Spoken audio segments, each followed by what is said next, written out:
बहुत ही प्यारे ਬੱਚਿਓ, ਅੱਜ ਮੈਂ ਤੁਹਾਡੇ ਲਈ ਸਰੀਰਕ ਸਿੱਖਿਆ ਦਾ 10ਵੀਂ ਦਾ ਪਹਿਲਾ ਪਾਠ ਲੈ ਕੇ ਆਇਆ ਹਾਂ। ਆਓ ਆਪਾਂ ਇਸ ਪਾਠ ਬਾਰੇ ਜਾਣਕਾਰੀ ਪ੍ਰਾਪਤ ਕਰੀਏ। ਤੁਹਾਡਾ ਪਹਿਲਾ ਪਾਠ ਜਿਸ ਦਾ ਨਾਮ ਹੈ ਕਸਰਤ ਦੇ ਸਾਹ ਕਿਰਿਆ, ਲਹੂ ਚੱਕਰ, ਮਾਸਪੇਸ਼ੀਆਂ ਅਤੇ ਮਲ ਨਿਕਾਸ 'ਤੇ ਕੀ ਪ੍ਰਭਾਵ ਪੈਂਦਾ ਹੈ, ਆਪਾਂ ਅੱਜ ਇਸ ਬਾਰੇ ਡਿਸਕਸ ਕਰਨੀ ਹੈ। ਬੱਚਿਓ, ਸਭ ਤੋਂ ਪਹਿਲਾਂ ਸਾਡੇ ਕੋਲ ਇਸ ਪਾਠ ਵਿੱਚ ਆਉਂਦਾ ਹੈ ਸਾਹ ਕਿਰਿਆ ਕੀ ਹੈ ਜਾਂ ਸਾਹ ਕਿਰਿਆ ਤੋਂ ਕੀ ਭਾਵ ਹੈ। ਤੁਸੀਂ ਪਿਕਚਰ ਵਿੱਚ ਵੀ ਦੇਖ ਸਕਦੇ ਹੋ ਕਿ ਇਹ ਸਾਡੇ ਲਈ ਕਿੰਨੀ ਜ਼ਰੂਰਤਮੰਦ ਹੈ। ਸਾਡੇ ਫੇਫੜੇ, ਸਾਡਾ ਸਰੀਰ ਸਾਹ ਕਿਰਿਆ ਨਾਲ ਹੀ ਚੱਲਦੇ ਹਨ। ਸਾਹ ਕਿਰਿਆ ਉਹ ਕਿਰਿਆ ਹੈ ਜਿਸ ਰਾਹੀਂ ਆਕਸੀਜਨ ਸਰੀਰ ਵਿੱਚ ਜਾਂਦੀ ਹੈ ਅਤੇ ਸਰੀਰ ਵਿੱਚੋਂ ਕਾਰਬਨ ਡਾਈਆਕਸਾਈਡ ਬਾਹਰ ਨਿਕਲਦੀ ਹੈ। ਸਾਹ ਲੈਣਾ ਮਨੁੱਖੀ ਜ਼ਿੰਦਗੀ ਲਈ ਅਤੀ ਜ਼ਰੂਰੀ ਹੈ, ਜਾਂ ਅਸੀਂ ਇਹ ਵੀ ਕਹਿ ਸਕਦੇ ਹਾਂ ਕਿ ਸਾਹ ਲੈਣ ਅਤੇ ਛੱਡਣ ਦੀ ਕਿਰਿਆ ਨੂੰ ਸਾਹ ਕਿਰਿਆ ਕਹਿੰਦੇ ਹਨ। ਬੱਚਿਓ, ਸਾਹ ਕਿਰਿਆ ਵਿੱਚ ਸਾਡੇ ਲਈ ਨੱਕ, ਹਵਾ, ਨੱਕ, ਕੰਠ, ਸੁਰ ਯੰਤਰ, ਸਾਹ ਰਗ, ਸਾਹ ਨਲੀ ਅਤੇ ਫੇਫੜੇ ਸਹਾਇਤਾ ਕਰਦੇ ਹਨ ਸਾਡੇ ਸਾਹ ਲੈਣ ਦੇ ਵਿੱਚ। ਇਹ ਤੁਹਾਡਾ ਕੁਐਸਚਨ ਵੀ ਹੈ ਕਿ ਸਾਹ ਲੈਣ ਵਿੱਚ ਸਾਨੂੰ ਕਿਹੜੀਆਂ ਜਿਹੜੀਆਂ ਅੰਦਰੋਂ ਸਿਸਟਮ ਹੈ ਜੋ ਸਾਡੇ ਸਾਹ ਲੈਣ ਵਿੱਚ ਮਦਦ ਕਰਦਾ ਹੈ, ਤਾਂ ਆਨਸਰ ਹੈ ਨੱਕ, ਕੰਠ, ਸੁਰ ਯੰਤਰ, ਸਾਹ ਰਗ, ਸਾਹ ਨਲੀਆਂ ਅਤੇ ਫੇਫੜੇ। ਸਾਹ ਕਿਰਿਆ ਦੇ ਕਿਰਿਆਵਾਂ ਦਾ ਮੇਲ ਹੈ। ਪਹਿਲਾ, ਜੋ ਸਾਹ ਅਸੀਂ ਅੰਦਰ ਲਿਜਾਂਦੇ ਹਾਂ ਇਸ ਨੂੰ ਅੰਦਰ ਖਿੱਚਣਾ, ਇੰਸਪੀਰੇਸ਼ਨ। ਦੂਜੇ, ਜਿਸ ਰਾਹੀਂ ਅਸੀਂ ਸਾਹ ਬਾਹਰ ਕੱਢਦੇ ਹਾਂ ਉਸ ਨੂੰ ਬਾਹਰ ਕੱਢਣਾ ਆਖਦੇ ਹਨ, ਮੀਨਸ ਐਕਸਪੀਰੇਸ਼ਨ। ਮਨੁੱਖ ਭੋਜਨ ਤੋਂ ਬਗੈਰ ਕੁਝ ਚਿਰ ਲਈ ਜਿਉਂਦਾ ਰਹਿ ਸਕਦਾ ਹੈ, ਪਰ ਹਵਾ ਜਾਂ ਨਾ ਮਿਲਣ ਨਾਲ ਉਹ ਕੁਝ ਪਲ ਵੀ ਜੀਵਿਤ ਨਹੀਂ ਰਹਿ ਸਕਦਾ। ਸਾਡੇ ਕੋਲ ਅਗਲਾ ਆਉਂਦਾ ਹੈ ਵਾਈਟਲ ਕਪੈਸਿਟੀ ਜਾਂ ਫੇਫੜਿਆਂ ਦੀ ਸ਼ਕਤੀ ਕੀ ਹੈ। ਬੱਚਿਓ, ਇਸ ਨੂੰ ਫੇਫੜਾ ਸ਼ਕਤੀ ਵੀ ਅਸੀਂ ਕਹਿ ਸਕਦੇ ਹਾਂ ਕਿ ਫੇਫੜਾ ਸ਼ਕਤੀ ਕੀ ਹੈ। ਸੋ ਜਦੋਂ ਅਸੀਂ ਹਵਾ ਦੀ ਮਾਤਰਾ ਜੋ ਡੂੰਘੇ ਸਾਹ ਲੈਣ ਨਾਲ ਅੰਦਰ ਲਿਜਾਈ ਜਾਵੇ, ਇੱਕਦਮ ਜ਼ੋਰ ਦੀ ਖਿੱਚਦੇ ਹਾਂ ਅਤੇ ਫਿਰ ਜ਼ੋਰ ਨਾਲ ਬਾਹਰ ਕੱਢੀ ਜਾਵੇ ਦੀ ਕਿਰਿਆ ਨੂੰ ਫੇਫੜਿਆਂ ਦੀ ਸ਼ਕਤੀ ਆਖਦੇ ਹਨ। ਆਮ ਸਥਿਤੀ ਵਿੱਚ ਅਸੀਂ 500 ਸੀਸੀ ਦੇ ਬਰਾਬਰ ਹਵਾ ਅੰਦਰ ਲਿਜਾਂਦੇ ਹਾਂ ਅਤੇ ਤਕਰੀਬਨ 1500 ਸੀਸੀ ਹਵਾ ਬਾਹਰ ਕੱਢਦੇ ਹਾਂ। ਪਰ ਜੇ ਜ਼ੋਰ ਨਾਲ ਅਸੀਂ ਸਾਹ ਨੂੰ ਬਾਹਰ ਕੱਢੀਏ ਤਾਂ ਅਸੀਂ 1500 ਸੀਸੀ ਜਾਂ ਹੋਰ ਹਵਾ ਬਾਹਰ ਕੱਢ ਸਕਦੇ ਹਾਂ। ਇਸ ਤਰ੍ਹਾਂ ਕਰਨ 'ਤੇ ਵੀ ਸਾਡੇ ਫੇਫੜੇ ਖਾਲੀ ਨਹੀਂ ਹੁੰਦੇ, ਸਗੋਂ ਉਹਨਾਂ ਵਿੱਚ ਤਕਰੀਬਨ 500 ਸੀਸੀ ਹਵਾ ਰਹਿ ਜਾਂਦੀ ਹੈ। ਫੇਫੜਿਆਂ ਦੀ ਇਸ ਸ਼ਕਤੀ ਦੀ ਜਿਹੜੀ ਮਿਣਤੀ ਕੀਤੀ ਜਾ ਸਕਦੀ ਹੈ, ਜੋ ਤੁਸੀਂ ਮੀਟਰ ਵੀ ਦੇਖ ਰਹੇ ਹੋ ਪਿਕਚਰ ਦੇ ਵਿੱਚ, ਉਸ ਨੂੰ ਸਪਾਇਰੋਮੀਟਰ ਯੰਤਰ ਕਿਹਾ ਜਾਂਦਾ ਹੈ। ਸਪਾਇਰੋਮੀਟਰ ਜੋ ਹੈ ਉਹ ਫੇਫੜਿਆਂ ਦੀ ਸ਼ਕਤੀ ਨੂੰ ਮਾਪਣ ਲਈ ਕੰਮ ਆਉਂਦਾ ਹੈ। ਜਾਂ ਅਸੀਂ ਇਸ ਨੂੰ ਹੋਰ ਸੌਖਾ ਕਰ ਸਕਦੇ ਹਾਂ ਕਿ ਫੇਫੜਾ ਸ਼ਕਤੀ ਦਾ ਅਰਥ ਹੈ ਕਿ ਅਸੀਂ ਸਾਹ ਨੂੰ ਕਿੰਨੇ ਸਕਿੰਟਾਂ ਲਈ ਆਪਣੇ ਫੇਫੜਿਆਂ ਅੰਦਰ ਰੋਕ ਕੇ ਰੱਖ ਸਕਦੇ ਹਾਂ। ਬਹੁਤ ਸਾਰੇ ਵਿਅਕਤੀਆਂ ਨੂੰ ਥੋੜ੍ਹਾ ਜਿਹਾ ਵੀ ਕੰਮ ਕਰਨ ਨਾਲ ਬਹੁਤ ਜ਼ਿਆਦਾ ਸਾਹ ਚੜ੍ਹ ਜਾਂਦਾ ਹੈ, ਉਹਨਾਂ ਦੀ ਫੇਫੜਾ ਸ਼ਕਤੀ ਕਮਜ਼ੋਰ ਹੁੰਦੀ ਹੈ। ਬਹੁਤ ਸਾਰੇ ਵਿਅਕਤੀ ਅਜਿਹੇ ਹਨ ਕਿ ਉਹ ਬਹੁਤ ਦੇਰ ਲਈ ਜ਼ੋਰ ਵਾਲਾ ਕੰਮ ਨਹੀਂ ਕਰ ਸਕਦੇ ਅਤੇ ਉਹਨਾਂ ਨੂੰ ਸਾਹ ਵੀ ਚੜ੍ਹ ਜਾਂਦਾ ਹੈ। ਅਤੇ ਜੇਕਰ ਸਾਨੂੰ ਸਾਹ ਨਹੀਂ ਚੜ੍ਹਦਾ ਤਾਂ ਇਸ ਨੂੰ ਮੰਨਣਾ ਚਾਹੀਦਾ ਹੈ ਕਿ ਸਾਡੀ ਜਿਹੜੀ ਫੇਫੜਾ ਸ਼ਕਤੀ ਹੈ ਉਹ ਬਹੁਤ ਸਟਰੋਂਗ ਹੈ, ਤਾਕਤਵਰ ਹੈ। ਅੱਗੇ ਬੱਚਿਓ, ਸਾਡੇ ਕੋਲ ਆ ਜਾਂਦਾ ਹੈ ਕਸਰਤ ਦਾ ਸਾਹ ਪ੍ਰਣਾਲੀ 'ਤੇ ਕੀ ਪ੍ਰਭਾਵ ਪੈਂਦਾ ਹੈ, ਜੋ ਕਿ ਮੁੱਖ ਅਸੀਂ ਗੱਲ ਕਰ ਸਕਦੇ ਹਾਂ ਕਿ ਜੇਕਰ ਕੋਈ ਇਨਸਾਨ ਡੇਲੀ ਪ੍ਰੈਕਟਿਸ ਕਰਦਾ ਹੈ, ਕਸਰਤ ਕਰਦਾ ਹੈ, ਤਾਂ ਜਿਹੜੇ ਉਸਦੇ ਸਾਹ ਕਿਰਿਆ ਹੈ ਜੋ ਕਿ ਸਾਡੀ ਲਾਈਫ ਦੀ ਸਭ ਤੋਂ ਮੁੱਖ ਪਾਰਟ ਹੈ, ਉਸ 'ਤੇ ਇਸ ਦਾ ਕੀ ਅਸਰ ਪਵੇਗਾ ਜੇਕਰ ਇੱਕ ਇਨਸਾਨ ਪ੍ਰੈਕਟਿਸ ਕਰਦਾ ਹੈ ਅਤੇ ਦੂਸਰਾ ਕੋਈ ਨਹੀਂ ਕਰਦਾ। ਸਭ ਤੋਂ ਪਹਿਲਾਂ ਜਿਹੜਾ ਸਾਹ ਕਿਰਿਆ 'ਤੇ ਹੈ ਸਾਡੇ, ਜੇਕਰ ਅਸੀਂ ਪ੍ਰਭਾਵ ਦੀ ਗੱਲ ਕਰੀਏ ਤਾਂ ਕਸਰਤ ਕਰਨ ਕਾਰਨ ਵਿਅਕਤੀ ਦੀ ਜਿਹੜੀ ਛਾਤੀ ਹੈ ਉਹ ਚੌੜੀ ਹੁੰਦੀ ਹੈ। ਇਸ ਤਰ੍ਹਾਂ ਇਸ ਵਿੱਚ ਆਕਸੀਜਨ ਭਰਨ ਦੀ ਮਾਤਰਾ ਅਤੇ ਸ਼ਕਤੀ ਵੱਧਦੀ ਹੈ। ਇਸ ਤਰ੍ਹਾਂ ਫੇਫੜਿਆਂ ਵਿੱਚ ਜ਼ਿਆਦਾ ਆਕਸੀਜਨ ਦੀ ਮਾਤਰਾ ਕਾਰਨ ਲੰਮੇ ਸਮੇਂ ਦੀਆਂ ਖੇਡਾਂ ਅਤੇ ਲੰਮੀਆਂ ਦੌੜਾਂ ਵਿੱਚ ਭਾਗ ਲੈਣ ਸਮੇਂ ਸਾਹ ਲੈਣ ਵਿੱਚ ਔਕੜ ਨਹੀਂ ਆਉਂਦੀ, ਸਾਹ ਪੱਕ ਜਾਂਦਾ ਹੈ। ਦੂਸਰਾ ਆਪਾਂ ਕਹਿ ਸਕਦੇ ਹਾਂ, ਕਸਰਤ ਕਰਨ ਨਾਲ ਸਰੀਰ ਦੇ ਵੱਖ-ਵੱਖ ਸੈੱਲਾਂ ਵਿੱਚ ਆਕਸੀਜਨ ਦੀ ਮਾਤਰਾ ਜ਼ਿਆਦਾ ਚੱਲਦੀ ਹੈ। ਇੰਜ ਸੈੱਲਾਂ ਵਿੱਚ ਗੈਸਾਂ ਦੀ ਅਦਲਾ ਬਦਲੀ ਅਤੇ ਪੌਸ਼ਟਿਕ ਖੁਰਾਕ ਜ਼ਿਆਦਾ ਮਿਲਦੀ ਹੈ, ਜਿਸ ਦੇ ਫਲਸਰੂਪ ਸਰੀਰ ਨਵਾਂ, ਨਰੋਆ ਅਤੇ ਸ਼ਕਤੀਸ਼ਾਲੀ ਰਹਿੰਦਾ ਹੈ। ਬੱਚਿਓ, ਕਸਰਤ ਕਰਨ ਨਾਲ ਸਰੀਰ ਵਿੱਚ ਬੇਲੋੜੀਂਦੇ ਪਦਾਰਥ ਅਤੇ ਕਾਰਬਨ ਡਾਈਆਕਸਾਈਡ ਬਾਹਰ ਨਿਕਲਦੇ ਰਹਿੰਦੇ ਹਨ। ਇਸ ਦੇ ਫਲਸਰੂਪ ਸਰੀਰ ਵਿੱਚ ਕੰਮ ਕਰਨ ਦੀ ਸ਼ਕਤੀ ਵੱਧਦੀ ਹੈ ਅਤੇ ਥਕਾਵਟ ਦੇਰ ਨਾਲ ਆਉਂਦੀ ਹੈ। ਕਸਰਤ ਕਰਨ ਨਾਲ ਸਰੀਰ ਵਿੱਚ ਹਿਲਜੁਲ ਹੁੰਦੀ ਹੈ। ਇਸ ਹਿਲਜੁਲ ਕਾਰਨ ਸਰੀਰ ਵਿੱਚੋਂ ਜ਼ਹਿਰੀਲੇ ਪਦਾਰਥ ਪਸੀਨਾ, ਮਲ ਤਿਆਗ ਅਤੇ ਪਿਸ਼ਾਬ ਰਾਹੀਂ ਬਾਹਰ ਨਿਕਲਦੇ ਰਹਿੰਦੇ ਹਨ। ਇਸ ਨਿਕਾਸ ਦੇ ਫਲਸਰੂਪ ਸਰੀਰ ਵਿੱਚ ਜ਼ਹਿਰੀਲੇ ਕੀਟਾਣੂ ਇਕੱਠੇ ਨਹੀਂ ਹੁੰਦੇ ਅਤੇ ਸਰੀਰ ਰੋਗਾਂ ਤੋਂ ਰਹਿਤ ਹੁੰਦਾ ਹੈ। ਬੱਚਿਓ, ਜੇਕਰ ਸਾਡੇ ਸਰੀਰ ਵਿੱਚ ਪਸੀਨਾ ਔਰ ਸਾਡੇ ਜੋ ਫੋਕਟ ਪਦਾਰਥ ਨੇ ਉਹ ਸਰੀਰ ਵਿੱਚ ਜਮ੍ਹਾਂ ਰਹਿੰਦੇ ਹਨ ਤਾਂ ਅਸੀਂ ਹੌਲੀ ਹੌਲੀ ਰੋਗੀ ਹੋ ਜਾਂਦੇ ਹਾਂ, ਅਸੀਂ ਬਿਮਾਰੀਆਂ ਤੋਂ ਪੀੜਤ ਹੋਣਾ ਸ਼ੁਰੂ ਹੋ ਜਾਂਦੇ ਹਾਂ। ਸੋ ਕਸਰਤ ਕਰਨ ਨਾਲ ਫੇਫੜਿਆਂ ਵਿੱਚ ਹਵਾ ਭਰਨ ਦੀ ਸ਼ਕਤੀ ਜ਼ਿਆਦਾ ਹੁੰਦੀ ਹੈ, ਜਿਸ ਦੇ ਸਿੱਟੇ ਵਜੋਂ ਫੇਫੜਿਆਂ ਵਿੱਚ ਜ਼ਿਆਦਾ ਲਚਕਪਨ ਆਉਂਦੀ ਹੈ ਅਤੇ ਫੇਫੜੇ ਸਾਹ ਰੋਗਾਂ ਤੋਂ ਰਹਿਤ ਹੋ ਜਾਂਦੇ ਹਨ ਔਰ ਅਸੀਂ ਤੰਦਰੁਸਤ ਰਹਿੰਦੇ ਹਾਂ। ਕਸਰਤ ਕਰਨ ਨਾਲ ਸਰੀਰ ਵਿੱਚ ਲਹੂ ਦੀ ਮਾਤਰਾ ਆਕਸੀਜਨ ਰਾਹੀਂ ਜਲਦੀ ਸਾਫ਼ ਹੁੰਦੀ ਹੈ, ਕਿਉਂਕਿ ਆਕਸੀਜਨ ਸਾਡੇ ਅੰਦਰ ਬਹੁਤ ਜਲਦੀ ਜਾਰੀ ਹੁੰਦੀ ਹੈ ਕਸਰਤ ਵੇਲੇ। ਇਸ ਤਰ੍ਹਾਂ ਸਰੀਰ ਦੇ ਵੱਖ-ਵੱਖ ਸੈੱਲਾਂ ਵਿੱਚ ਸਵਾਸ ਰਾਹੀਂ ਲਹੂ ਦੀ ਮਾਤਰਾ ਜ਼ਿਆਦਾ ਪਹੁੰਚਾਈ ਜਾ ਸਕਦੀ ਹੈ। ਅੱਗੇ ਬੱਚਿਓ, ਸਾਡੇ ਕੋਲ ਆ ਜਾਂਦਾ ਹੈ ਲਹੂ ਪ੍ਰਣਾਲੀ। ਲਹੂ ਪ੍ਰਣਾਲੀ ਕੀ ਹੈ? ਸਾਡੇ ਸਰੀਰ ਵਿੱਚ ਤੁਹਾਨੂੰ ਸਾਰਿਆਂ ਨੂੰ ਪਤਾ ਹੈ ਕਿ ਬਹੁਤ ਸਾਰਾ ਭਾਗ ਸਾਡੇ ਸਰੀਰ ਦਾ 1/12 ਤੋਂ 13 ਭਾਗ ਜੋ ਹੈ ਉਹ ਸਾਡੇ ਲਹੂ ਹੁੰਦਾ ਹੈ। ਲਹੂ ਕੀ ਹੈ? ਲਹੂ ਇੱਕ ਪ੍ਰਕਾਰ ਦਾ ਤਰਲ ਪਦਾਰਥ ਹੈ ਜੋ ਸਰੀਰ ਵਿੱਚ ਸਿਰਾਵਾਂ ਅਤੇ ਧਮਨੀਆਂ ਵਿੱਚ ਦਿਨ ਰਾਤ ਚੱਲਦਾ ਰਹਿੰਦਾ ਹੈ ਅਤੇ ਸਰੀਰ ਨੂੰ ਜਿਉਂਦਾ ਰੱਖਣ ਵਿੱਚ ਸਹਾਇਤਾ ਕਰਦਾ ਹੈ। ਇਹ ਇੱਕ ਗਾੜੇ ਰੰਗ ਦਾ ਨਮਕੀਨ ਪਦਾਰਥ ਹੁੰਦਾ ਹੈ ਜੋ ਵਿਅਕਤੀ ਵਿੱਚ ਆਪਾਂ ਦੱਸਿਆ ਹੈ ਤੁਹਾਨੂੰ ਕਿ 1/12 ਤੋਂ 1/13 ਭਾਗ ਦੇ ਬਰਾਬਰ ਹੁੰਦਾ ਹੈ। ਇਹ ਖਾਣ ਪੀਣ ਵਾਲੇ ਪਦਾਰਥਾਂ ਤੋਂ ਬਣਦਾ ਹੈ ਅਤੇ ਇਸ ਵਿਚਲਾ ਪੀਲਾ ਪਦਾਰਥ ਜਿਸ ਨੂੰ ਅਸੀਂ ਪਲਾਜ਼ਮਾ ਕਹਿੰਦੇ ਹਾਂ, ਜਿਸ ਵਿੱਚ ਰਕਤ ਕਣ ਘੁੰਮਦੇ ਹਨ। ਇਹ ਰਕਤ ਕਣ 3 ਪ੍ਰਕਾਰ ਦੇ ਹੁੰਦੇ ਹਨ, ਲਾਲ, ਚਿੱਟੇ ਅਤੇ ਲਹੂ ਪੱਤੀਆਂ ਵਾਲੇ ਹੁੰਦੇ ਹਨ।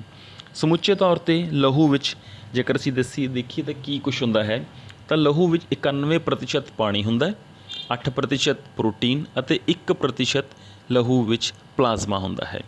ਪਲਾਜ਼ਮਾ ਕੀ ਹੈ? ਪੀਲੇ ਰੰਗ ਦਾ ਨਮਕੀਨ ਪਦਾਰਥ ਇੱਕ ਖਾਰ ਵਾਲੀ ਪ੍ਰਤੀਕਿਰਿਆ ਕਰਦਾ ਹੈ। ਇਹ ਮਨੁੱਖ ਵਿੱਚ ਉਸਦੇ ਭਾਰ ਦਾ 1/20 ਤੋਂ 1/25 ਭਾਗ ਦੇ ਬਰਾਬਰ ਹੁੰਦਾ ਹੈ। ਇਸ ਵਿੱਚ ਖੁਰਾਕ, ਫੋਕਟ ਪਦਾਰਥ ਅਤੇ ਪਾਣੀ ਹੁੰਦਾ ਹੈ। ਪਲਾਜ਼ਮਾ ਸਰੀਰ ਵਿੱਚ ਰਚਣ ਵਾਲੇ ਪਦਾਰਥਾਂ ਨੂੰ ਵੱਖ-ਵੱਖ ਅੰਗਾਂ ਵਿੱਚ ਲਿਜਾਂਦਾ ਹੈ ਅਤੇ ਵਾਪਸੀ 'ਤੇ ਫੋਕਟ ਪਦਾਰਥਾਂ ਨੂੰ ਬਾਹਰ ਕੱਢਣ ਵਿੱਚ ਸਹਾਇਤਾ ਕਰਦਾ ਹੈ। ਬੱਚਿਓ, ਇਸ ਦਾ ਖਾਸ ਗੁਣ ਸਰੀਰ ਨੂੰ ਜ਼ਹਿਰੀਲੇ ਕੀਟਾਣੂਆਂ ਦੇ ਹਮਲੇ ਤੋਂ ਬਚਾਉਣਾ ਵੀ ਹੁੰਦਾ ਹੈ। ਸੋ ਲਹੂ ਕਣ ਲਾਲ ਅਤੇ ਚਿੱਟੇ ਹੁੰਦੇ ਹਨ। ਲਾਲ ਕਣਾਂ ਦੀ ਜਿਹੜੀ ਉਮਰ ਹੈ ਉਹ 115 ਦਿਨ ਹੁੰਦੀ ਹੈ ਅਤੇ ਫਿਰ ਨਵੇਂ ਹੱਡੀਆਂ ਵਿੱਚੋਂ ਇਹਨਾਂ ਦੀ ਥਾਂ ਲੈਂਦੇ ਹਨ, ਨਵੇਂ ਸੈੱਲ ਸਾਡੇ ਜੋ ਨੇ ਬਣਨੇ ਸ਼ੁਰੂ ਹੋ ਜਾਂਦੇ ਹਨ। ਚਿੱਟੇ ਕਣ ਸਰੀਰ ਨੂੰ ਰੋਗਾਂ ਦੇ ਹਮਲੇ ਤੋਂ ਬਚਾਉਂਦੇ ਹਨ। ਲਹੂ ਪੱਤੀਆਂ ਵਿਚਲਾ ਪਦਾਰਥ ਲਹੂ ਜੰਮਣ ਵਿੱਚ ਸਾਡੀ ਸਹਾਇਤਾ ਕਰਦਾ ਹੈ। ਬੱਚਿਓ, ਅੱਗੇ ਆ ਜਾਂਦਾ ਹੈ ਸਾਡਾ ਕਿ ਲਹੂ ਦਾ ਦਬਾਅ ਕੀ ਹੈ। ਤੁਸੀਂ ਦੇਖਿਆ ਹੋਣਾ, ਆਪਾਂ ਡਾਕਟਰ ਕੋਲ ਕਈ ਵਾਰੀ ਜਾਂਦੇ ਹਾਂ ਅਤੇ ਡਾਕਟਰ ਸਾਡਾ ਬਲੱਡ ਜੋ ਹੈ ਪ੍ਰੈਸ਼ਰ ਚੈੱਕ ਕਰਦੇ ਹਨ। ਉਹ ਮਸ਼ੀਨ ਹੁੰਦੀ ਹੈ ਸਫਿਗਨੋਮੈਨੋਮੀਟਰ, ਜੋ ਤੁਸੀਂ ਪਿਕਚਰ ਵਿੱਚ ਵੀ ਦੇਖ ਸਕਦੇ ਹੋ ਕਿ ਡਾਕਟਰ ਦੇ ਹੱਥ ਵਿੱਚ ਪਕੜੀ ਹੋਈ ਹੈ। ਇਸ ਨੂੰ ਸਫਿਗਨੋਮੈਨੋਮੀਟਰ ਕਹਿੰਦੇ ਹਨ, ਜੋ ਕਿ ਸਾਡੇ ਲਹੂ ਦਾ ਦਬਾਅ ਮਾਪਣ ਵਿੱਚ ਸਾਡੀ ਸਹਾਇਤਾ ਕਰਦੇ ਹਾਂ। ਆਓ ਇਸ ਬਾਰੇ ਜਾਣੀਏ। ਲਹੂ ਨੂੰ ਸਰੀਰ ਦੇ ਵੱਖ-ਵੱਖ ਭਾਗਾਂ ਅਤੇ ਅੰਗਾਂ ਔਰ ਭਾਗਾਂ ਵਿੱਚ ਲਿਜਾਣ ਵਿੱਚ ਸ਼ਿਰਾਵਾਂ ਔਰ ਧਮਣੀਆਂ ਨੇ ਜੋ ਰਤਰਵਾਲਾਂ ਸਹਾਇਤਾ ਕਰਦੀਆਂ ਹਨ। ਸ਼ਿਰਾਵਾਂ ਵਿੱਚ ਅਸ਼ੁੱਧ ਲਹੂ ਅਤੇ ਧਮਣੀਆਂ ਵਿੱਚ ਸ਼ੁੱਧ ਲਹੂ ਦਾ ਗੇੜਾ ਲਾਉਂਦਾ ਰਹਿੰਦਾ ਹੈ। ਇਹ ਲਹੂ ਦਾ ਗੇੜ ਲਹੂ ਦੀਆਂ ਨਾਲੀਆਂ ਦੀਆਂ ਦੀਵਾਰਾਂ ਨਾਲ ਟਕਰਾਉਂਦਾ ਰਹਿੰਦਾ ਹੈ, ਜਿਸ ਕਾਰਨ ਦਬਾਅ ਵੱਧਦਾ ਹੈ। ਜਦੋਂ ਇਹ ਦਬਾਅ ਘਟਦਾ ਹੈ ਤਾਂ ਲਹੂ ਅੱਗੇ ਨੂੰ ਵੱਧਦਾ ਹੈ। ਇਹ ਵਧਣ ਅਤੇ ਘਟਣ ਦੀ ਕਿਰਿਆ ਨੂੰ ਅਸੀਂ ਲਹੂ ਦਾ ਦਬਾਅ ਜਾਂ ਬਲੱਡ ਪ੍ਰੈਸ਼ਰ ਆਖਦੇ ਹਾਂ। ਇਸ ਦਬਾਅ ਨੂੰ ਮਾਪਣ ਲਈ ਸਫਿਗਨੋਮੈਨੋਮੀਟਰ ਨਾਮਕ ਇੱਕ ਯੰਤਰ ਹੈ, ਉਸ ਦੀ ਵਰਤੋਂ ਕੀਤੀ ਜਾਂਦੀ ਹੈ। ਜੋ ਡਾਕਟਰ ਦੇ ਹੱਥ ਵਿੱਚ ਹੈ ਉਹ ਸਫਿਗਨੋਮੈਨੋਮੀਟਰ ਯੰਤਰ ਹੈ। ਸੋ ਬੱਚਿਓ, ਅੱਗੇ ਸਾਡੇ ਕੋਲੇ ਆ ਜਾਂਦਾ ਹੈ ਦਿਲ, ਜੋ ਕਿ ਸਾਡੀ ਸਰੀਰ ਦਾ ਮੁੱਖ ਅੰਗ ਹੈ, ਮੁੱਖ ਪਾਰਟ ਹੈ। ਅਸੀਂ ਦਿਲ ਬਾਰੇ ਪੜ੍ਹਨਾ ਹੈ। ਸੋ ਤੁਹਾਨੂੰ ਪਤਾ ਹੈ ਕਿ ਦਿਲ ਦੇ 4 ਖਾਨੇ ਹੁੰਦੇ ਹਨ। ਇਹ ਸਾਡੇ ਲਹੂ ਗੇੜ ਦਾ ਮੁੱਖ ਅੰਗ ਹੈ। ਇਹ ਮਨੁੱਖ ਦੀ ਛਾਤੀ ਦੇ ਖੱਬੇ ਪਾਸੇ ਹੁੰਦਾ ਹੈ। ਇਹ ਬੰਦੇ ਦੀ ਮੁੱਠੀ ਦੇ ਆਕਾਰ ਦਾ ਹੁੰਦਾ ਹੈ, ਜਿਸ ਦੇ ਵਿੱਚ ਕੁੱਲ 4 ਖਾਨੇ ਹੁੰਦੇ ਹਨ। 2 ਖਾਨੇ ਉੱਪਰਲੇ ਪਾਸੇ ਹੁੰਦੇ ਹਨ ਅਤੇ 2 ਖਾਨੇ ਹੇਠਲੇ ਪਾਸੇ ਹੁੰਦੇ ਹਨ। ਉੱਪਰਲੇ ਖਾਨਿਆਂ ਨੂੰ ਆਰੀਕਲ ਆਖਦੇ ਹਨ ਅਤੇ ਹੇਠਲੇ ਖਾਨਿਆਂ ਨੂੰ ਵੈਂਟਰੀਕਲ ਆਖਿਆ ਜਾਂਦਾ ਹੈ। ਸਰੀਰ ਵਿੱਚੋਂ ਅਸ਼ੁੱਧ ਲਹੂ ਵੱਖ-ਵੱਖ ਅੰਗਾਂ ਅਤੇ ਸ਼ਿਰਾਵਾਂ ਰਾਹੀਂ ਦਿਲ ਦੇ ਸੱਜੇ ਉੱਪਰਲੇ ਖਾਨੇ ਵਿੱਚ ਪਹੁੰਚਦਾ ਹੈ। ਦੋਵੇਂ ਖਾਨਿਆਂ ਵਿੱਚ ਇਹ ਵਾਲਵ ਹੁੰਦਾ ਹੈ। ਇਸ ਨੂੰ ਵਾਲਵ ਆਖਦੇ ਹਨ। ਇਹ ਵਾਲਵ 3 ਤਖ਼ਤਿਆਂ ਵਾਲਾ ਹੁੰਦਾ ਹੈ। ਇਸ ਵਾਲਵ ਰਾਹੀਂ ਖੂਨ ਹੇਠਾਂ ਖਾਨੇ ਵਿੱਚ ਨਹੀਂ ਪਹੁੰਚ ਜਾਂਦਾ ਹੈ। ਇਹ ਵਾਪਸ ਉੱਪਰ ਨੂੰ ਨਹੀਂ ਆ ਸਕਦਾ। ਸੱਜੇ ਹੇਠਲੇ ਖਾਨੇ ਤੋਂ ਲਹੂ ਫੇਫੜਿਆਂ ਵਾਲੀ ਧਮਣੀ ਰਾਹੀਂ ਫੇਫੜਿਆਂ ਵਿੱਚ ਲਹੂ ਸ਼ੁੱਧ ਹੋਣ ਲਈ ਜਾਂਦਾ ਹੈ। ਫੇਫੜਿਆਂ ਵਿੱਚੋਂ ਇਹ ਕਾਰਬਨ ਡਾਈਆਕਸਾਈਡ ਗੈਸ ਛੱਡ ਦਿੰਦਾ ਹੈ ਅਤੇ ਫੇਫੜਿਆਂ ਵਿੱਚ ਪਹੁੰਚੀ ਆਕਸੀਜਨ ਗੈਸ ਨੂੰ ਗ੍ਰਹਿਣ ਕਰ ਲੈਂਦਾ ਹੈ। ਇਸ ਤਰ੍ਹਾਂ ਲਹੂ ਆਕਸੀਜਨ ਨਾਲ ਮਿਲ ਕੇ ਸ਼ੁੱਧ ਹੋ ਜਾਂਦਾ ਹੈ ਅਤੇ ਸਾਡੇ ਸਰੀਰ ਦੇ ਹੋਰ ਭਾਗਾਂ ਵਿੱਚ ਪਹੁੰਚ ਜਾਂਦਾ ਹੈ। ਅੱਗੇ ਅਸੀਂ ਗੱਲ ਕਰਦੇ ਹਾਂ ਕਿ ਜੇਕਰ ਕੋਈ ਇਨਸਾਨ ਕਸਰਤ ਕਰਦਾ ਹੈ ਤਾਂ ਉਸਦੀ ਲਹੂ ਗੇੜ ਪ੍ਰਣਾਲੀ 'ਤੇ ਕੀ ਅਸਰ ਪੈਂਦਾ ਹੈ। ਕਸਰਤ ਕਰਨ ਨਾਲ ਲਹੂ ਪ੍ਰਣਾਲੀ 'ਤੇ ਸਾਡੀ 'ਤੇ ਕੀ ਅਸਰ ਪੈਣੇ ਹਨ। ਤਾਂ ਅਸੀਂ ਸਭ ਤੋਂ ਪਹਿਲਾਂ ਕਹਿ ਸਕਦੇ ਹਾਂ ਕਿ ਲਹੂ ਦੀ ਅੰਦਰ ਜੋ ਅਦਲਾ ਬਦਲੀ ਹੈ ਉਹ ਜਲਦੀ ਹੋਣੀ ਸ਼ੁਰੂ ਹੋ ਜਾਂਦੀ ਹੈ। ਕਿਵੇਂ? ਕਸਰਤ ਕਰਨ ਨਾਲ ਸਰੀਰ ਵਿੱਚ ਸ਼ੁੱਧ ਅਤੇ ਅਸ਼ੁੱਧ ਲਹੂ ਦੀ ਅਦਲਾ ਬਦਲੀ ਛੇਤੀ ਹੁੰਦੀ ਰਹਿੰਦੀ ਹੈ, ਜਿਸ ਦੇ ਫਲਸਰੂਪ ਸਰੀਰ ਵਿੱਚ ਪੌਸ਼ਟਿਕ ਪਦਾਰਥ ਅਤੇ ਆਕਸੀਜਨ ਦੀ ਮਾਤਰਾ ਜ਼ਿਆਦਾ ਮਿਲਦੀ ਹੈ। ਸਰੀਰ ਵਿੱਚ ਬੇਲੋੜੇ ਪਦਾਰਥ ਕਾਰਬਨ ਡਾਈਆਕਸਾਈਡ, ਪਸੀਨਾ ਅਤੇ ਪਿਸ਼ਾਬ ਦੇ ਰੂਪ ਵਿੱਚ ਬਾਹਰ ਨਿਕਲਦੇ ਰਹਿੰਦੇ ਹਨ। ਸਰੀਰ ਵਿੱਚ ਜ਼ਹਿਰੀਲੀਆਂ ਗੈਸਾਂ ਇਕੱਠੀਆਂ ਨਹੀਂ ਹੁੰਦੀਆਂ। ਇਸ ਤਰ੍ਹਾਂ ਸਰੀਰ ਜ਼ਹਿਰੀਲੇ ਕੀਟਾਣੂਆਂ ਦੇ ਹਮਲੇ ਤੋਂ ਬਚਿਆ ਰਹਿੰਦਾ ਹੈ। ਦੂਸਰਾ ਆਪਾਂ ਕਹਿ ਸਕਦੇ ਹਾਂ ਕਿ ਜੇਕਰ ਕੋਈ ਇਨਸਾਨ ਕਸਰਤ ਕਰਦਾ ਹੈ ਤਾਂ ਉਸ ਦੀ ਲਹੂ ਦੀ ਜੋ ਗਤੀ ਹੈ ਉਸ 'ਤੇ ਵੀ ਪ੍ਰਭਾਵ ਪੈਂਦਾ ਹੈ। ਕਸਰਤ ਕਰਨ ਨਾਲ ਸਰੀਰ ਦੇ ਵੱਖ-ਵੱਖ ਅੰਗਾਂ ਨੂੰ ਕੰਮ ਕਰਨਾ ਪੈਂਦਾ ਹੈ। ਇਸ ਦੇ ਸਿੱਟੇ ਵਜੋਂ ਕੰਮ ਲਈ ਆਕਸੀਜਨ ਦੀ ਮਾਤਰਾ ਦੀ ਲੋੜ ਪੈਂਦੀ ਹੈ। ਇੰਝ ਹਰ ਰੋਜ਼ ਕਸਰਤ ਕਰਨ ਵਾਲੇ ਵਿਅਕਤੀ ਦੀ ਲਹੂ ਦੀ ਗਤੀ ਆਮ ਵਿਅਕਤੀ ਨਾਲੋਂ ਦੁੱਗਣੀ ਹੁੰਦੀ ਹੈ। ਸੋ ਗਤੀ ਵੱਧ ਜਾਂਦੀ ਹੈ। ਤੀਸਰਾ ਆਪਾਂ ਕਹਿ ਸਕਦੇ ਹਾਂ ਕਿ ਦਿਲ ਦੀ ਗਤੀ ਵਿੱਚ ਵੀ ਤੇਜ਼ੀ ਆ ਜਾਂਦੀ ਹੈ ਜੇਕਰ ਅਸੀਂ ਕਸਰਤ ਕਰਦੇ ਹਾਂ। ਕਸਰਤ ਕਰਨ ਨਾਲ ਦਿਲ ਦੀ ਗਤੀ ਵਿੱਚ ਤੇਜ਼ੀ ਆਉਂਦੀ ਹੈ। ਜਿਸ ਤਰ੍ਹਾਂ ਦਿਲ ਦੇ ਪੱਠੇ ਤਕੜੇ ਹੁੰਦੇ ਹਨ, ਇਸ ਦੇ ਫਲਸਰੂਪ ਆਰਾਮ ਦੀ ਸਥਿਤੀ ਵਿੱਚ ਦਿਲ ਦੀ ਧੜਕਣ ਹੌਲੀ ਚੱਲਦੀ ਹੈ, ਪਰ ਲਹੂ ਦੀ ਗਤੀ ਜ਼ਿਆਦਾ ਹੁੰਦੀ ਹੈ। ਇਹ ਸਭ ਕਸਰਤ ਕਰਨ ਨਾਲ ਹੀ ਪ੍ਰਭਾਵ ਪੈਂਦਾ ਹੈ। ਅੱਗੇ ਆਪਾਂ ਕਹਿ ਸਕਦੇ ਕਿ ਸਟੈਮਿਨਾ ਵੱਧ ਜਾਂਦਾ ਹੈ। ਕਿਵੇਂ? ਕਸਰਤ ਕਰਨ ਨਾਲ ਸਰੀਰ ਨੂੰ ਆਕਸੀਜਨ ਦੀ ਮਾਤਰਾ ਦੀ ਜ਼ਿਆਦਾ ਲੋੜ ਪੈਂਦੀ ਹੈ, ਜਿਸ ਨਾਲ ਆਕਸੀਜਨ ਦੀ ਖਪਤ ਵੱਧ ਜਾਂਦੀ ਹੈ ਅਤੇ ਲਹੂ ਵਿੱਚ ਇਸ ਦੀ ਮਾਤਰਾ ਵੱਧਦੀ ਹੈ। ਵਧੀ ਹੋਈ ਆਕਸੀਜਨ ਦੀ ਮਾਤਰਾ ਕਾਰਨ ਲੈਕਟਿਕ ਐਸਿਡ ਨਹੀਂ ਵੱਧਦਾ। ਇਸ ਤਰ੍ਹਾਂ ਸਰੀਰ ਵਿੱਚ ਥਕਾਵਟ ਨਹੀਂ ਹੁੰਦੀ। ਇਸ ਤਰ੍ਹਾਂ ਖਿਡਾਰੀ ਲੰਬੇ ਸਮੇਂ ਤੱਕ ਬਗੈਰ ਥਕਾਵਟ ਦੇ ਖੇਡਾਂ ਵਿੱਚ ਭਾਗ ਲੈ ਸਕਦਾ ਹੈ। ਇਹ ਸਭ ਲਹੂ ਪ੍ਰਣਾਲੀ 'ਤੇ ਕਸਰਤ ਦੇ ਕਾਰਨ ਹੀ ਸੰਭਵ ਹੋ ਸਕਦਾ ਹੈ। ਫਿਰ ਅਸੀਂ ਕਹਿ ਸਕਦੇ ਹਾਂ ਕਿ ਲਹੂ ਦਾ ਦਬਾਓ ਦਾ ਵੀ ਕਸਰਤ ਨਾਲ ਫਰਕ ਪੈਂਦਾ ਹੈ। ਕਸਰਤ ਕਰਨ ਨਾਲ ਲਹੂ ਦਾ ਦਬਾਓ ਜ਼ਿਆਦਾ ਨਹੀਂ ਹੁੰਦਾ। ਇਸ ਵਿੱਚ ਮਾਸ ਪੱਠੇ ਛੇਤੀ ਸੁੰਗੜਦੇ ਅਤੇ ਫੈਲਦੇ ਰਹਿੰਦੇ ਹਨ, ਜਿਸ ਦੇ ਫਲਸਰੂਪ ਲਹੂ ਛੇਤੀ ਸਾਫ਼ ਹੁੰਦਾ ਰਹਿੰਦਾ ਹੈ ਔਰ ਬੰਦਾ ਜਾਂ ਖਿਡਾਰੀ ਜੋ ਹੈ ਉਹ ਤੰਦਰੁਸਤ ਮਹਿਸੂਸ ਕਰਦਾ ਹੈ ਔਰ ਤੰਦਰੁਸਤ ਰਹਿੰਦਾ ਹੈ। ਸਾਡੇ ਸਰੀਰ ਨੂੰ ਕਸਰਤ ਨਾਲ ਵਧੇਰੇ ਆਕਸੀਜਨ ਵੀ ਮਿਲਦੀ ਹੈ, ਕਿਉਂਕਿ ਕਸਰਤ ਕਰਨ ਸਮੇਂ ਲਹੂ ਨਾਲੀਆਂ ਦੇ ਮੂੰਹ ਖੁੱਲ੍ਹਦੇ ਅਤੇ ਬੰਦ ਹੁੰਦੇ ਰਹਿੰਦੇ ਹਨ, ਜਿਸ ਦੇ ਸਿੱਟੇ ਵਜੋਂ ਆਕਸੀਜਨ ਦੀ ਮਿਕਦਾਰ ਸਰੀਰ ਵਿੱਚ ਦੌੜਾਂ ਸਮੇਂ 35,000 ਘਣ ਮਿਲੀਲੀਟਰ ਤੱਕ ਚਲੀ ਜਾਂਦੀ ਹੈ। ਇਹ ਆਮ ਵਿਅਕਤੀ ਵਿੱਚ ਸਿਰਫ 5,000 ਤੋਂ 8,000 ਘਣ ਮਿਲੀਲੀਟਰ ਤੱਕ ਹੀ ਹੁੰਦੀ ਹੈ, ਜੋ ਕਿ ਪ੍ਰੈਕਟਿਸ ਨਾਲ ਬਹੁਤ ਵੱਧ ਜਾਂਦੀ ਹੈ। ਸੋ ਬੱਚਿਓ, ਵਧੇਰੇ ਸਾਨੂੰ ਆਕਸੀਜਨ ਮਿਲ ਜਾਂਦੀ ਹੈ ਅਤੇ ਅਸੀਂ ਕਹਿ ਸਕਦੇ ਹਾਂ ਕਿ ਕਸਰਤ ਕਰਨ ਨਾਲ ਸ਼ਰਾਵਾਂ ਅਤੇ ਧਮਨੀਆਂ ਵੀ ਸਾਡੀਆਂ ਮਜ਼ਬੂਤ ਹੁੰਦੀਆਂ ਹਨ। ਕਸਰਤ ਕਰਨ ਵਾਲੇ ਵਿਅਕਤੀ ਦੀਆਂ ਸ਼ਰਾਵਾਂ ਅਤੇ ਧਮਨੀਆਂ ਨੂੰ ਜ਼ਿਆਦਾ ਕੰਮ ਕਰਨਾ ਪੈਂਦਾ ਹੈ, ਜਿਸ ਦੇ ਸਿੱਟੇ ਵਜੋਂ ਇਹਨਾਂ ਦੀਆਂ ਜੋ ਕੰਧਾਂ ਹਨ ਉਹ ਮਜ਼ਬੂਤ ਹੋ ਜਾਂਦੀਆਂ ਹਨ। ਇਕਸਾਰ ਸਰੀਰ ਦਾ ਤਾਪਮਾਨ ਰਹਿੰਦਾ ਹੈ। ਕਸਰਤ ਕਰਨ ਨਾਲ ਸਰੀਰ ਵਿੱਚ ਬੇਲੋੜੇ ਪਦਾਰਥ ਬਾਹਰ ਨਿਕਲਦੇ ਹਨ, ਜਿਸ ਦੇ ਸਿੱਟੇ ਵਜੋਂ ਸਰੀਰ ਦਾ ਜੋ ਤਾਪਮਾਨ ਹੈ ਉਹ ਸਮਾਨ ਤਰੀਕੇ ਨਾਲ ਬਣਿਆ ਰਹਿੰਦਾ ਹੈ। ਇਹ ਤਾਂ ਹੀ ਸਾਰਾ ਕੁਝ ਸੰਭਵ ਹੈ ਜੇਕਰ ਅਸੀਂ ਕਸਰਤ ਕਰਦੇ ਹਾਂ। ਅੱਗੇ ਬੱਚੇ ਸਾਡਾ ਆ ਗਿਆ ਮਾਸਪੇਸ਼ੀਆਂ। ਮਾਸਪੇਸ਼ੀਆਂ ਕੀ ਹਨ? ਤੁਸੀਂ ਪਿਕਚਰ ਵਿੱਚ ਵੀ ਦੇਖ ਸਕਦੇ ਹੋ ਕਿ ਜੋ ਸਾਡੇ ਮਸਲਜ਼ ਨੇ ਇਹਨਾਂ ਨੂੰ ਅਸੀਂ ਮਾਸਪੇਸ਼ੀਆਂ ਕਹਿੰਦੇ ਹਾਂ, ਜੋ ਕਿ ਹੱਡੀਆਂ ਦੇ ਉੱਪਰ ਬਣੀਆਂ ਹੁੰਦੀਆਂ ਹਨ। ਆਪਾਂ ਇਸ ਨੂੰ ਕਿਤਾਬੀ ਰੂਪ ਵਿੱਚ ਐਂ ਕਹਿ ਸਕਦੇ ਹਾਂ ਕਿ ਮਨੁੱਖੀ ਸਰੀਰ ਦੀ ਸਭ ਤੋਂ ਵੱਡੀ ਦੇਣ ਜੋ ਹੈ ਉਹ ਤੁਰਨਾ ਫਿਰਨਾ ਹੈ। ਇਸ ਤੁਰਨ ਫਿਰਨ ਵਿੱਚ ਹੱਡੀਆਂ ਧੁਰੇ ਦਾ ਕੰਮ ਕਰਦੀਆਂ ਨੇ। ਹੱਡੀਆਂ ਨਾਲ ਪੱਠੇ ਜੁੜੇ ਹਨ, ਜੋ ਹੱਡੀਆਂ ਦੇ ਵਾਂਗ ਵੱਖ ਵੱਖ ਆਕਾਰ ਦੇ ਹਨ। ਜਿਸ ਤਰੀਕੇ ਦੀ ਹੱਡੀ ਹੈ ਉਸੇ ਪ੍ਰਕਾਰ ਦਾ ਮਸਲ ਹੁੰਦਾ ਹੈ, ਜਿਹੋ ਜਿਹਾ ਮਸਲ ਹੈ ਉਸੇ ਦੀ ਹੱਡੀ ਹੁੰਦੀ ਹੈ। ਇਹਨਾਂ ਪੱਠਿਆਂ ਵਿੱਚ ਮਾਸ ਸੂਤਰ ਸੈੱਲਾਂ ਦਾ ਸੁਮੇਲ ਹੈ। ਹਰ ਮਾਸਪੇਸ਼ੀ ਹੱਡੀ ਨਾਲ ਜੁੜੀ ਹੋਈ ਹੁੰਦੀ ਹੈ। ਜਦੋਂ ਮਾਸਪੇਸ਼ੀ ਸੁੰਗੜਦੀ ਹੈ ਤਾਂ ਇਸ ਦੇ ਨਾਲ ਹੱਡੀਆਂ ਨੂੰ ਵੀ ਖਿੱਚ ਪੈਂਦੀ ਹੈ ਅਤੇ ਵੱਖ-ਵੱਖ ਅੰਗ ਕੰਮ ਕਰਦੇ ਹਨ। ਮਾਸਪੇਸ਼ੀਆਂ ਵਿੱਚ ਅਸੀਂ ਜੇਕਰ ਦੇਖੀਏ ਕੀ ਕੁਝ ਸ਼ਾਮਲ ਹੁੰਦਾ ਹੈ, 75% ਪਾਣੀ, 18% ਪ੍ਰੋਟੀਨ ਅਤੇ ਬਾਕੀ ਦੀ ਚਰਬੀ ਅਤੇ ਨਮਕ ਆਦਿ ਹੁੰਦੇ ਹਨ। ਇਹਨਾਂ ਮਾਸਪੇਸ਼ੀਆਂ ਨੂੰ ਨਾੜੀਆਂ ਰਾਹੀਂ ਲਹੂ ਅਤੇ ਸੁਖਮਣਾ ਨਾੜੀਆਂ ਰਾਹੀਂ ਸੂਚਨਾ ਮਿਲਦੀ ਹੈ। ਮਾਸਪੇਸ਼ੀਆਂ ਸਰੀਰ ਨੂੰ ਰੂਪ ਪ੍ਰਦਾਨ ਕਰਦੀਆਂ ਹਨ ਅਤੇ ਇਸ ਦੇ ਨਾਲ ਸਰੀਰ ਦੀ ਗਤੀ ਵਿੱਚ ਸਹਾਇਤਾ ਕਰਦੀਆਂ ਹਨ। ਜੋ ਵੀ ਸਰੀਰ ਵਿੱਚ ਕਾਰਜ ਜਿਵੇਂ ਕਿ ਚੱਲਣਾ ਫਿਰਨਾ ਆਪਾਂ ਕਹਿ ਦਈਏ, ਛਾਲਾਂ ਮਾਰਨਾ, ਦੌੜਨਾ, ਸਾਹ ਲੈਣਾ ਆਦਿ ਸਭ ਸਾਡੀਆਂ ਮਾਸਪੇਸ਼ੀਆਂ ਦੀ ਗਤੀ ਦੇ ਕਾਰਨ ਹੀ ਸੰਭਵ ਹੋ ਸਕਦਾ ਹੈ। ਬੱਚਿਓ, ਮਾਸਪੇਸ਼ੀਆਂ ਸਾਡੀਆਂ ਦੋ ਪ੍ਰਕਾਰ ਦੀਆਂ ਹੁੰਦੀਆਂ ਹਨ, ਇੱਛਤ ਮਾਸਪੇਸ਼ੀਆਂ ਔਰ ਅਣਇੱਛਤ ਮਾਸਪੇਸ਼ੀਆਂ। ਇੱਛਤ ਮਾਸਪੇਸ਼ੀਆਂ ਉਹ ਹੁੰਦੀਆਂ ਹਨ ਜੋ ਕਿ ਸਾਡੀ ਇੱਛਾ ਅਨੁਸਾਰ ਕੰਮ ਕਰਦੀਆਂ ਹਨ। ਜਿਵੇਂ ਕਿ ਅਸੀਂ ਤੁਰਨਾ ਹੈ ਜਾਂ ਬੈਠਣਾ ਹੈ ਤਾਂ ਅਸੀਂ ਆਪਣੀ ਇੱਛਾ ਨਾਲ ਆਪਣਾ ਹੱਥ ਖੜ੍ਹਾ ਕਰ ਸਕਦੇ ਹਾਂ, ਨੀਚੇ ਕਰ ਸਕਦੇ ਹਾਂ, ਲੱਤ ਅੱਗੇ ਕਰ ਸਕਦੇ ਹਾਂ, ਪਿੱਛੇ ਕਰ ਸਕਦੇ ਹਾਂ।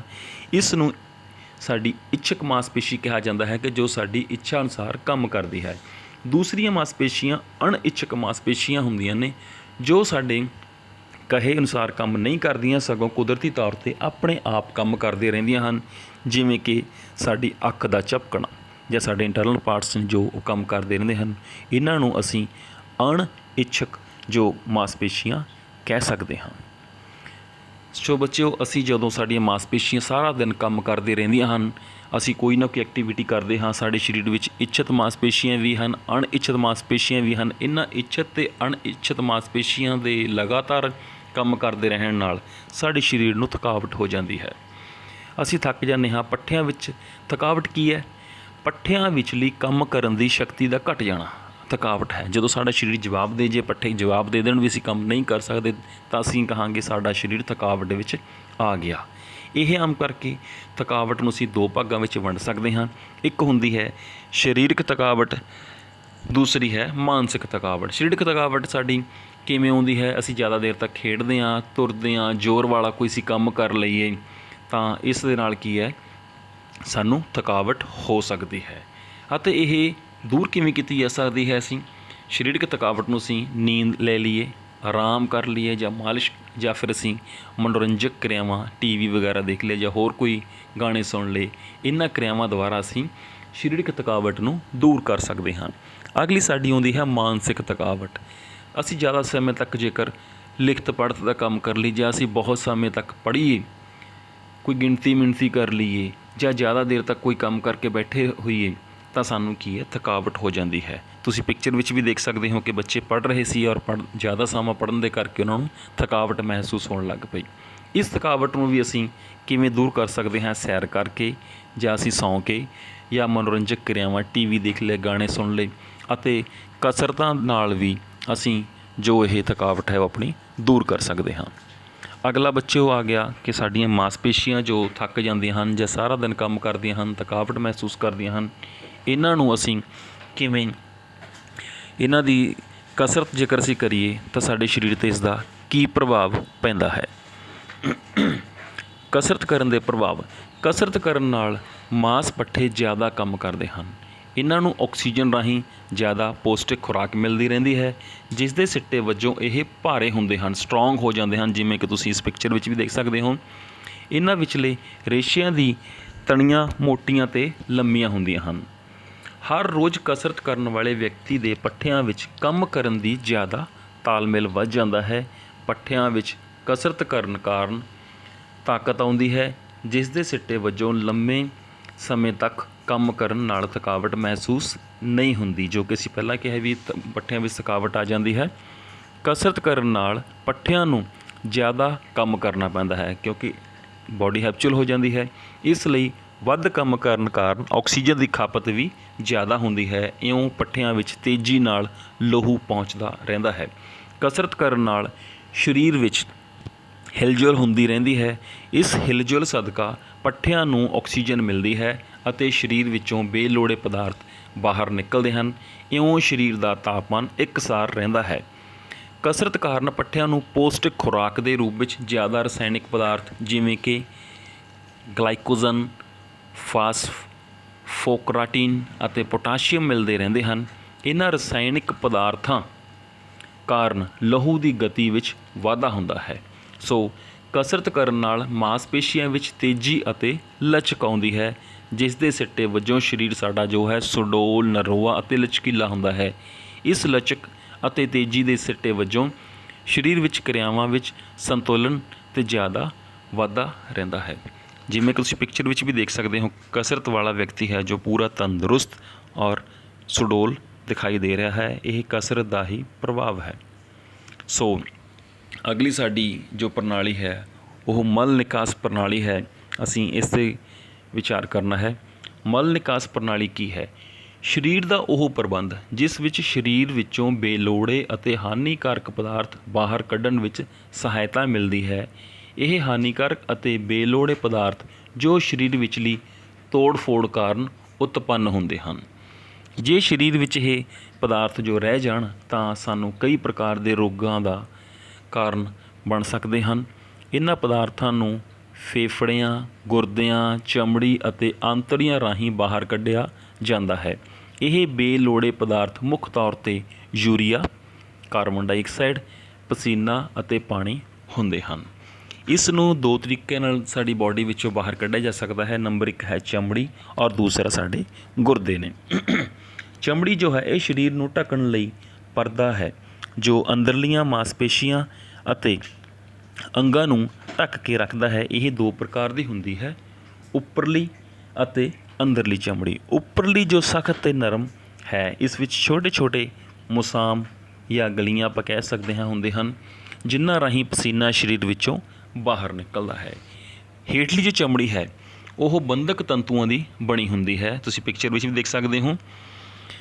ਇਸ ਵਿੱਚ ਚਰਬੀ ਹੁੰਦੀ ਹੈ ਜੋ ਗਰਮੀ ਪੈਦਾ ਕਰਨ ਵਿੱਚ ਸਹਾਇਤਾ ਕਰਦੀ ਹੈ। ਇਸ ਵਿੱਚ ਦੋ ਪ੍ਰਕਾਰ ਦੀਆਂ ਪਸੀਨਾ ਅਤੇ ਚਿਕਨਾਹਟ ਦੀਆਂ ਗਿਲਟੀਆਂ ਹੁੰਦੀਆਂ ਹਨ, ਜੋ ਸਰੀਰ ਦੇ ਤਾਪਮਾਨ ਨੂੰ ਇਕਸਾਰ ਰੱਖਣ ਵਿੱਚ ਸਹਾਇਤਾ ਕਰਦੀਆਂ ਹਨ। ਦੂਸਰਾ, ਸਾਡੇ ਸਰੀਰ ਵਿੱਚੋਂ ਫੋਕਟ ਪਦਾਰਥ ਨੂੰ ਕੱਢਣ ਦਾ ਕੰਮ ਗੁਰਦੇ ਕਰਦੇ ਹਨ। ਇਹ ਗਿਣਤੀ ਵਿੱਚ 2 ਹੁੰਦੇ ਹਨ ਅਤੇ ਇਹ ਪੇਟ ਦੇ ਪਿਛਲੇ ਪਾਸੇ ਸਾਡੇ ਸਥਿਤ ਹੁੰਦੇ ਹਨ। ਇਹਨਾਂ ਦਾ ਆਕਾਰ ਸੇਮ ਦੇ ਬੀਜ ਵਾਂਗ ਇੱਕ ਮੂਤਰ ਨਾਲੀ ਰਾਹੀਂ ਸਰੀਰ ਵਿੱਚੋਂ ਪਿਸ਼ਾਬ ਬਾਹਰ ਕੱਢਣ ਵਿੱਚ ਸਹਾਇਤਾ ਕਰਦੇ ਹਨ। ਇਹਨਾਂ ਰਾਹੀਂ ਪਿਸ਼ਾਬ ਵਿੱਚ ਯੂਰੀਆ, ਯੂਰਿਕ ਐਸਿਡ, ਖਣਿਜ ਲੂਣ ਪਿਸ਼ਾਬ ਦੇ ਰੂਪ ਵਿੱਚ ਸਰੀਰ ਵਿੱਚੋਂ ਬਾਹਰ ਨਿਕਲਦੇ ਹਨ। ਗੁਰਦੇ ਜੋ ਹਨ ਲਹੂ ਵਿੱਚ ਪਾਣੀ ਦੀ ਮਿਕਦਾਰ ਨੂੰ ਇਕਸਾਰ ਵੀ ਰੱਖਦੇ ਹਨ ਅਤੇ ਇਸ ਦੇ ਫਲਸਰੂਪ ਸਰੀਰ ਵਿੱਚ ਐਸਿਡ ਅਤੇ ਖਾਰ ਦੀ ਮਾਤਰਾ ਵਿੱਚ ਸਮਾਨਤਾ ਰਹਿੰਦੀ ਹੈ। ਸੋ ਬੱਚਿਓ, ਜੇਕਰ ਅਸੀਂ ਕਸਰਤ ਕਰਦੇ ਹਾਂ ਤਾਂ ਮਲ ਨਿਕਾਸ ਪ੍ਰਣਾਲੀ ਉੱਤੇ ਕਸਰਤ ਦਾ ਕੀ ਪ੍ਰਭਾਵ ਪੈਂਦਾ ਹੈ? ਕਸਰਤ ਕਰਨ ਨਾਲ ਸਰੀਰ ਵਿੱਚ ਹਿਲਜੁਲ ਹੁੰਦੀ ਹੈ, ਜਿਸ ਦੇ ਫਲਸਰੂਪ ਲਹੂ ਦੀ ਗਤੀ ਵਿੱਚ ਤੇਜ਼ੀ ਆਉਂਦੀ ਹੈ। ਸਰੀਰ ਵਿੱਚ ਗੈਸਾਂ ਦੀ ਅਦਲਾ ਬਦਲੀ ਕਾਰਨ ਪੌਸ਼ਟਿਕ ਪਦਾਰਥ ਹਜਮ ਹੁੰਦੇ ਹਨ ਅਤੇ ਬੇਲੋੜੇ ਪਦਾਰਥ ਨੇ ਜੋ ਬਾਹਰ ਨਿਕਲਦੇ ਹਨ। ਇਉਂ ਇਸ ਕਿਰਿਆ ਕਾਰਨ ਸਰੀਰ ਦਾ ਤਾਪਮਾਨ ਬਰਾਬਰ ਰਹਿੰਦਾ ਹੈ। ਦੂਸਰਾ, ਅਸੀਂ ਕਹਿ ਸਕਦੇ ਹਾਂ ਕਿ ਕਸਰਤ ਕਰਨ ਨਾਲ ਸਰੀਰ ਦੇ ਵੱਖ-ਵੱਖ ਪੱਠਿਆਂ ਨੂੰ ਕੰਮ ਕਰਨਾ ਪੈਂਦਾ ਹੈ, ਜਿਸ ਦੇ ਸਿੱਟੇ ਵਜੋਂ ਸਰੀਰ ਵਿੱਚ ਟੁੱਟ ਭੱਜ ਰਹਿੰਦੀ ਹੈ ਅਤੇ ਇਸ ਟੁੱਟ ਭੱਜ ਕਾਰਨ ਸਰੀਰ ਵਿੱਚੋਂ ਚਮੜੀ ਰਾਹੀਂ ਗੰਦਗੀ ਬਾਹਰ ਨਿਕਲਦੀ ਰਹਿੰਦੀ ਹੈ ਅਤੇ ਇਉਂ ਸਰੀਰ ਚਮੜੀ ਰੋਗਾਂ ਤੋਂ ਰਹਿਤ ਹੁੰਦਾ ਹੈ। ਕਸਰਤ ਕਰਨ ਨਾਲ ਗੁਰਦੇ ਬੇਲੋੜੇ ਪਦਾਰਥਾਂ ਨੂੰ ਛਾਣ ਕੇ ਪਿਸ਼ਾਬ ਦੇ ਰੂਪ ਵਿੱਚ ਬਾਹਰ ਕੱਢ ਦਿੰਦੇ ਹਨ। ਇਉਂ ਇਹ ਛਾਣਨੀ ਦਾ ਕੰਮ ਕਰਦੇ ਹਨ। ਕਸਰਤ ਨਾਲ ਗੁਰਦਿਆਂ ਦੀ ਜੋ ਕਿਰਿਆ ਹੈ ਉਹ ਤੇਜ਼ ਵੀ ਹੋ ਜਾਂਦੀ ਹੈ। ਤਾਂ ਅਸੀਂ ਕਹਿ ਸਕਦੇ ਹਾਂ ਕਸਰਤ ਕਰਨ ਨਾਲ ਸਰੀਰ ਵਿੱਚ ਬੇਲੋੜੇ ਪਦਾਰਥਾਂ ਦੇ ਰੂਪ ਵਿੱਚ ਜ਼ਹਿਰੀਲੀਆਂ ਵਸਤੂਆਂ ਬਾਹਰ ਨਿਕਲਦੀਆਂ ਰਹਿੰਦੀਆਂ ਹਨ। ਇਉਂ ਸਰੀਰ ਵਿੱਚ ਜ਼ਹਿਰੀਲੇ ਕੀਟਾਣੂ ਇਕੱਠੇ ਨਹੀਂ ਹੁੰਦੇ ਅਤੇ ਸਰੀਰ ਵਿੱਚ ਇਹਨਾਂ ਜ਼ਹਿਰੀਲੇ ਕੀਟਾਣੂਆਂ ਵਿਰੁੱਧ ਲੜਨ ਦੀ ਸ਼ਕਤੀ ਵੱਧਦੀ ਰਹਿੰਦੀ ਹੈ। ਸੋ ਬੱਚਿਓ, ਤੁਸੀਂ ਇਸ ਤਰੀਕੇ ਨਾਲ ਇਹ ਜੋ ਸਾਡਾ ਅੱਜ ਦਾ ਪਹਿਲਾ ਪਾਠ ਸੀ ਉਸ ਵਿੱਚ ਦੇਖਿਆ ਕਿ ਜੇਕਰ ਅਸੀਂ ਕਸਰਤ ਕਰਦੇ ਹਾਂ ਤਾਂ ਸਾਡੇ ਸਾਹ ਕਿਰਿਆ, ਲਹੂ ਚੱਕਰ ਪ੍ਰਣਾਲੀ, ਮਾਸਪੇਸ਼ੀਆਂ ਔਰ ਮਲ ਨਿਕਾਸ ਪ੍ਰਣਾਲੀ ਉੱਤੇ ਕੀ ਪ੍ਰਭਾਵ ਪੈਂਦਾ ਹੈ, ਸਾਨੂੰ ਇਹਨਾਂ ਦੇ ਕਿੰਨੇ ਫਾਇਦੇ ਹਨ। ਤੁਸੀਂ ਇਸ ਪਾਠ ਨੂੰ ਹੋਰ ਜ਼ਿਆਦਾ ਸਮਝਣ ਲਈ ਇੱਕ ਵਾਰੀ ਆਪਣੀ ਕਿਤਾਬ ਵਿੱਚੋਂ ਪਾਠ ਨੂੰ ਵੀ ਜ਼ਰੂਰ ਪੜ੍ਹ ਲੈਣਾ ਹੈ। ਧੰਨਵਾਦ।